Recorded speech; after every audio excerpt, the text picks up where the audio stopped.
What If, Volume 2, Number 9, published by Marvel Comics, page 29. What now? Dear big-hearted watchers, I just finished reading What If, Number 6. I truly loved the story and the drawing. It was one of the best comics I ever read. The ending was sad, like all what ifs. But thank goodness it was only a what if. Because if it was for real, I would hire the Watcher to do what I'd like him to do to you. Signed, Norman N. Nieto, 712 9th Avenue, New York, New York, 10019. The editor responds, just because it's a what if doesn't mean it didn't happen, Newman. It means it's an alternate universe in which events might be unfolding even as we speak. Right. So now, just what would you like the Watcher to do to us, eh? And remember, he's on our side. Next letter. Dear Watchers, the end of this issue arouses my suspicions. Since the story is so neatly tied into the recent Marvel Universe continuity, does that mean it will soon be revealed that Alicia Storm is pregnant in the Fantastic Four? Is a baby boy on the way? Keep up the good work. Signed, Clayton Barr, P.O. Box 714, Running Springs, California, 92382. The editor responds, honest, Clayton, if Alicia is expecting, she hasn't told us. To continue. Dear Uatu, what if the X-Men Lost Inferno was possibly, the best comic I have ever read, including the recent Excellent X-Men and some of the other comic book publishers' stories. Even evil Wolvie was at his best. He can even kill the good guys charismatically. And inside I cheered when he aced Mordo.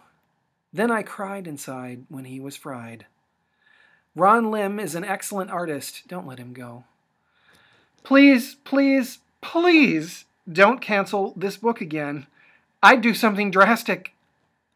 Like stop buying Marvel. Eek!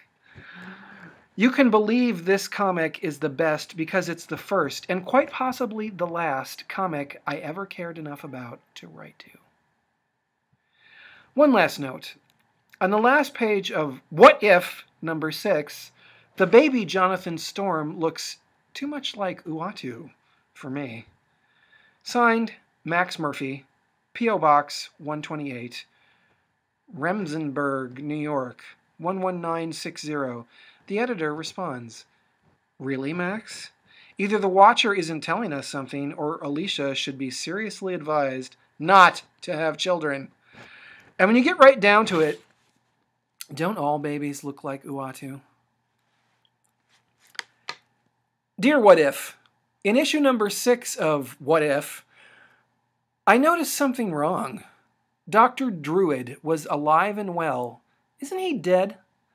Because in Avengers number 297, Dr. Druid jumped out of the Quinjet after Nebula, and then they went into the black hole.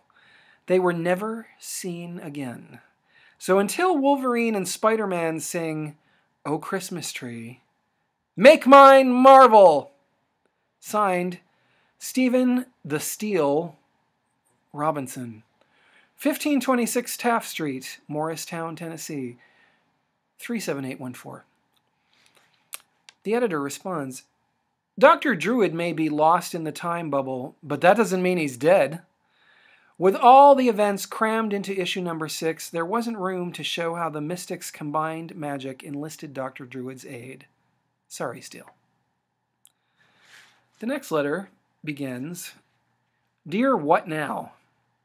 Regarding What If, number 6, by far the best issue yet.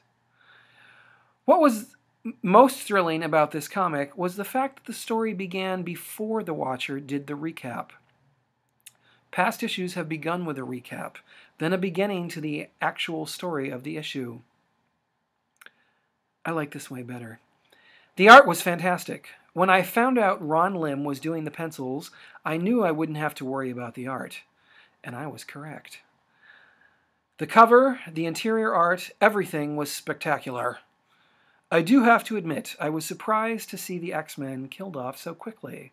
When I looked at the title, What If the X-Men Lost Inferno, I didn't even consider that losing meant instant death, except for Wolverine. But it happened. The other superheroes were killed off very quickly also, because only about 6 or 7 were left to fight. That was quite surprising. It was interesting that Rachel survived by taking a stand, whereas she had to flee her own Earth to do the same. Of course, she didn't actually flee on purpose. That was a pre-programmed suggestion made by the adult Kitty Pryde. I would like to commend Ron for drawing the housing for Wolverine's claws on the skeleton after his flesh was burned off. In the recent Meltdown series from Epic, in which Wolverine and Havoc starred, a similar thing happened to Wolverine. The flesh from his arm was burned, but the claw housing was not shown. I was really disappointed. I'm glad to see Ron was paying better attention. Another very surprising thing was that Wolverine killed Captain America so easily. The last time the two fought, neither could gain much of an upper hand. I understand that Wolverine was out of control, but I still think it should have taken longer. 6 issues have come so far, and Spider-Man has died in 2, and once at the hands, on to page 30, of Wolverine. You wouldn't happen to have anything against him, would you, Craig?